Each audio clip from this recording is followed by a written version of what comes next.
Hello doctor Khanna. तो आज का हमारा टॉपिक है when to think about divorce और why to go for a divorce. तो जैसे टॉपिक तो उससे रिलेटेड ही पहला क्वेश्चन कि why do people avoid divorce. I would say specially if you talk about Indian context तो लोग डाइवोर्स को अवॉइड करते हैं। बहुत सारी रीजंस हैं। पहला रीज़न, हम अपने पार्टनर से प्यार करते हैं, so that is one of the major reason I don't want to give divorce to my partner. Second, we believe in the institution of marriage more than as a person. I love my partner, पर मैं institution as a marriage पर ज़्यादा विश्वास करता या करती हूँ। तो मैं उस इंस्टीट्यूशन से निकल निकली है। यहाँ जैसे स्पेशली लड़की की शादी की जाती है, लड़की को बोल जाता है इस घर में तुम्हारी डोली उठी है तो इस घर में मतलब अर्थी जाएगी। So that sort of sentence you can say that हमारे कल्चर में बोले जाते हैं। तो थर्ड, हम ये बात करते हैं बहुत सारी शादियाँ एक्चुअली में इसलिए रहती हैं क्योंकि इंडिया में डिवोर्स ईजी नहीं है। मैं ये कह सकती हूँ जुडिशरी के अंतर्गत डिवोर्स लेना इतना आसान नहीं है, और आज भी डिवोर्स को एक स्टिग्मा के तौर पे माना जाता है। So that is one of the major reason people avoid divorces. कई बार कपल डिवोर्स इसलिए भी नहीं लेते हैं क्योंकि वो सामने वालों को एज इट इज़ एक्सेप्ट कर ले पाते, या ऐसे ही चलेगा रिश्ता। मतलब अगर मैं आगे कुछ नहीं कर सकता तो कोई बात नहीं, मुझे कुछ नहीं मिलेगा इस रिलेशनशिप में, कोई बात नहीं। एंड कई बार बच्चों की वजह से भी कपल जो है वो डिवोर्स नहीं करते हैं। उनको लगता है कि अगर हमने डिवोर्स कर दिया तो बच्चों पर उसका कैसा असर पड़ेगा। बल्कि कई बार इसके बिल्कुल उलट होता है। आप एक डिस्प्यूटेड मैरिज में रहते हैं और उन बच्चों के लिए रहते हैं, और शायद एक वक्त पर आकर बड़े होकर बच्चों को भी लगता है कि उनको इस रिलेशनशिप से बाहर निकल जाना चाहिए था। सो मल्टीपल रीजंस है। Society culture major role prevail करता है इसमें, there is no doubt about that. और हमारे यहाँ शादियाँ मुझे लगता है समाज के लिए ज़्यादा चलती हैं, सोशल स्टेटस के लिए ज़्यादा चलती हैं as compare to love factor थोड़ा एक हटकर आ जाता है, बट सोसाइटी फैक्टर और सोशल स्टेटस फैक्टर वो बहुत बड़े स्केल पर आता है। तो बिल्कुल ऐसे ही जैसे हम आसपास सुनते भी हैं, देखते भी हैं, people in marriage go through a lot of challenges. बहुत चैलेंजेस होते हैं, अप्स एंड डाउन्स जैसे हर रिलेशनशिप में होते हैं। इश्यूज होते हैं, उनकी खुद की कुछ प्रॉब्लम होती है। कुछ लोग मैरिज में डिप्रेस्ड भी होते हैं, बट उनके लिए divorce is a big no no. तो ये बिग नो नो क्यों है? देखिए, एक तो मैं ये बोल रही हूँ, कई बार आप ना डिपेंडेंट होते हो अपने पार्टनर पर, वो आपकी आदत होता है। एक है ज़रूरत है और एक आदत है। ज़रूरत और आदत में फ़र्क है। ज़रूरत है जिसके बिना हम रह नहीं सकते, अपनी ज़िंदगी सोच नहीं सकते। एक आदत भी है कि मेरे को आदत है इस पर्सन के नेक्स्ट सोने की, चाहे वो मुझसे बात करे या ना करे, चाहे वो मुझे समझे या ना समझे। और जैसा बिग नो की बात की, सोसाइटी भी वेलकम नहीं करती है अगर आप एक डिवोर्सी का टैग लेकर चलते हैं, चाहे आप एक औरत हैं, चाहे आप एक मर्द हैं, चाहे आप बॉय हैं और एक गर्ल हैं। आज भी इंडियन सोसाइटी में डिवोर्स को वेलकमिंग नहीं माना जाता। माना जाता है आप ही कम एडजस्टिंग होंगे, आप ही में कोई कमी होगी। अगर आपके पार्टनर ने चीट किया है तो आप ही में कोई कमी होगी, जो पार्टनर शादी से बाहर गया है। अगर आपके पार्टनर ने आपको मारा पीटा है तो आप में ही कहीं कमी होगी, आप ही बदतमीज़ होंगे तो उन्होंने मारा पीटा होगा। तो मतलब हर जगह पर आप पर ही क्वेश्चनिंग की जाती है। इवन आप डिवोर्स के बाद की लाइफ भी बहुत ईजी नहीं है। एज ए सेड इट, हमारी सोसाइटी में समय बदल रहा है, डिवोर्स का रेट भी बदल रहा है, ऐसा नहीं है। बट हाँ, अगर सबसे पहले सवाल हो तो लोगों को यही आता है, हमारी फैमिलीज में डिवोर्सेस नहीं होते।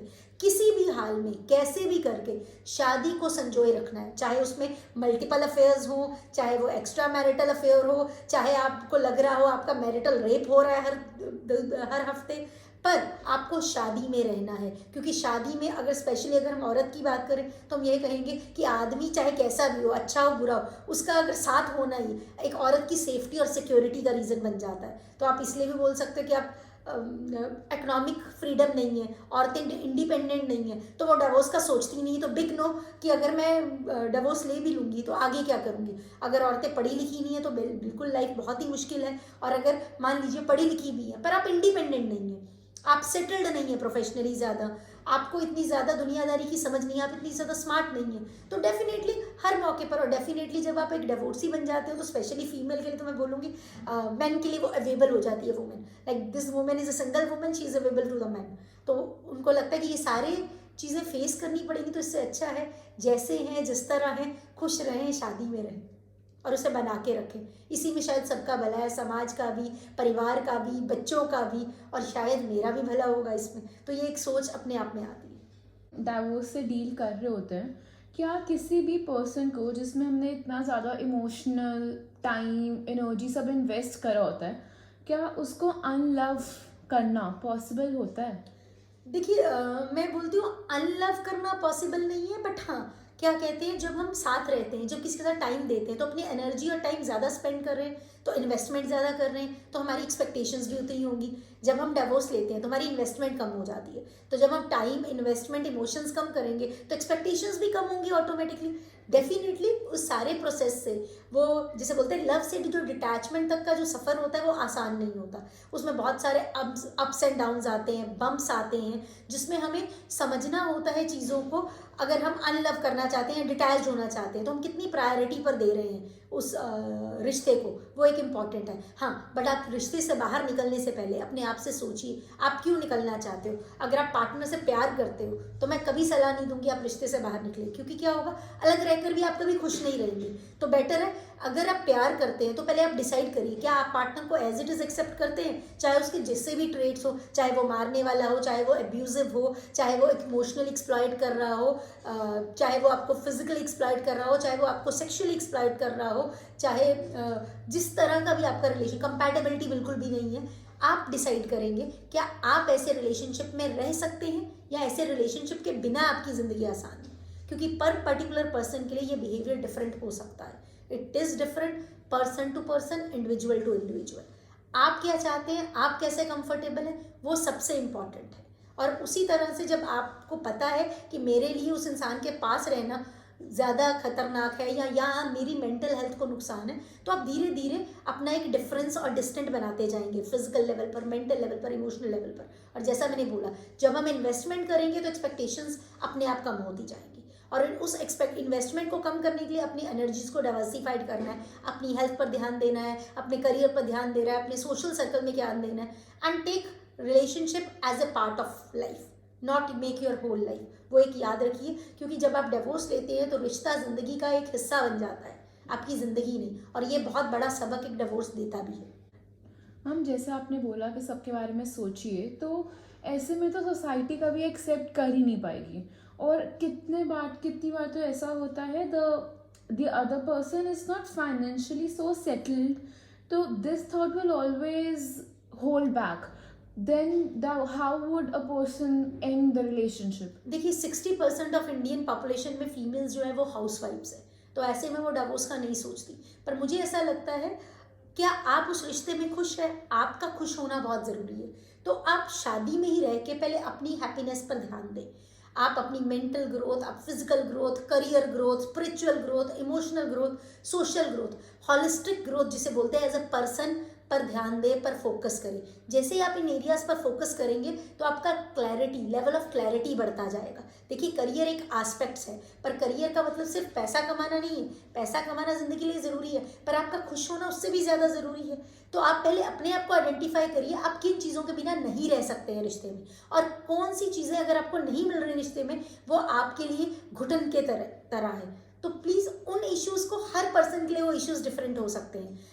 मेरे लिए फिजिकल अब्यूज़ बुरा हो सकता है, आपके लिए इमोशनल अब्यूज़ बुरा हो सकता है, किसी के लिए सेक्सुअल अब्यूज़ बहुत बुरा हो सकता है। तो आप उस डिसाइड करेंगे आपका पेशेंस लेवल, आपका जिसे बोलते हैं कंज्यूम, नेगेटिव एनर्जी को कंज्यूम करने का लेवल कहाँ पर पूरा हो चुका है, और आप कितना और नहीं ले सकते हैं। क्योंकि जब आप ना बोलेंगे बस मेरा लेवल अब पूरा हो गया, तो शायद डिवोर्स वो आखिरी कदम है जिससे वापस आने का रास्ता नहीं होता है। मैं ऐसा भी कहूँगी, जब आपके बच्चे होते हैं तो जब भी अगर आप डिवोर्स लीजिए, एक म्यूचुअल रिश्ता बना के और अंडरस्टैंडिंग बना के रखिए, ताकि साथ में बैठकर, बोलते हैं ना, जिन रिश्तों को निभाया ना जा सके उन्हें खूबसूरत मुकाम देकर छोड़ देना चाहिए। तो मुझे लगता है वो बहुत ज़रूरी है। अगर आप रिश्ते को निभा नहीं सकते ना, तो कम से कम इतना खूबसूरत जोड़े कि आपस में कभी आगे नज़रों से नज़रें मिले तो आपको मुंह ना चुराना पड़े।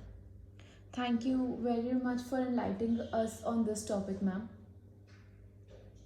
बात मैं ये पूछना चाहूँगी, कैसे क्या सर्कमस्टांसेस होते हैं जिससे पता लगता है या जिसके बाद लगता है कि अब now you should go for a divorce? तो व्हाट आर द सर्कमस्टांसेस और the problems that occur? I would say divorce is the last choice. बस सबसे पहले तो आप ये मान के चलिए, डिवोर्स को उसी वक्त आपको चुनना है जब आपने सारे रास्ते बंद हो चुके हैं और आपको कहीं भी होप नज़र नहीं आ रहा है। सेकेंड, अगर कंपैटिबिलिटी इश्यूज़ है और वो अनरिजॉल्व हो रहे हैं, अगर आपसे रिजॉल्व नहीं होते, किसी professional, mental health professional, marriage counsellor, relationship counsellor, family therapist का हेल्प लीजिए, अपने उन इश्यूज़ को रिजॉल्व करने की कोशिश करिए, क्योंकि रिलेशनशिप में मिसअंडरस्टैंडिंग दोनों के हार्डवर्क से रिजॉल्व हो सकती है। ऐसा कोई रिलेशनशिप नहीं है, बट हाँ, अगर कोई एक रिलेशनशिप आपको डेड एंड पर आकर लगे और आपको लगे आगे कोई स्कोप नहीं है इस रिलेशनशिप का, डेफिनेटली आप घुटन महसूस कर रहे हैं, आप सफोकेशन महसूस कर रहे हैं, तो शायद वो एक बहुत ज़्यादा अलार्मिंग साइन है कि आपके रिश्ते को या तो एक प्रोफेशनल की ज़रूरत है, और अगर प्रोफेशनल की मदद से ठीक नहीं हो पा रहा है तो शायद ये कहीं साइन ना हो आपको उस रिश्ते से निकलना है। डेफिनेटली अगर रिलेशनशिप में फिजिकल वायलेंस की मात्रा बहुत ज़्यादा है, फिजिकल वायलेंस की मात्रा मैं इसलिए बोल रही हूँ कि पार्टनर आपका रेजिंग हैंड रेगुलरली और फ्रीक्वेंटली करता है, तो ऐसे केसेस में मुझे लगता है आपकी हेल्थ, मेंटल और फिजिकल हेल्थ अपने आप में बहुत इंपॉर्टेंट है। तो अगर आप अपने लिए प्रायोरिटी पर हैं तो डिवोर्स आपके लिए अच्छी चॉइस होगा। इमोशनली अब्यूजिव रिलेशनशिप, आपको लगता है आपके पार्टनर ने आपको इमोशनली बहुत अब्यूज़ किया है, आपको बहुत डिग्रेड किया है, डिसरिस्पेक्टफुल है, आपके साथ बिहेवियरल वाइज भी बहुत बुरा है, मे बी आपको मारा नहीं जाता पर बहुत बहुत आपको टॉन्ट किया जाता है, बहुत ज़्यादा क्रिटिसाइज़ किया जाता है, आपको बहुत ज़्यादा नैग करा जाता है, आपको आपकी सेल्फ वर्थ को हिट किया जाता है बैडली, तो इन सारे सर्कमस्टांसिस में जब आप सफोकेट फील कर रहे हैं, आपको लग रहा है मैं रिलेशनशिप में सिर्फ दे ही रहा हूँ, तो प्लीज़ इस डिसीजन को एक बार फाइनल लेने से पहले प्रोफेशन से ज़रूर मिलिए। कई बार कुछ लोग ऐसी अपने आप में ही संतुष्ट नहीं होते, अपने आप में ही हैप्पी नहीं होते, तो वो सोचते हैं शादी से बाहर निकलेंगे तो शायद हम हैप्पी हो जाएंगे। तो प्लीज़ इट्स मिथ से निकलिए और इस बात को सोचिए, अगर हमें रिश्ते से निकलना है वो लास्ट रिजॉर्ट है, जिसमें हम हर तरीके के बारे में सोचें, फाइनेंशियल कंफर्टेबिलिटी के बारे में सोचिए, इमोशनल कंफर्टेबिलिटी से सोचिए, सोशल कंफर्टेबिलिटी के बारे में सोचिए, मॉरल कंफर्टेबिलिटी के बारे में सोचिए। ये सारी चीज़ों के बारे में सोचकर फिर एंड में आप उस डिसीजन प्रोसीड करिए कि आपको डिवोर्स लें।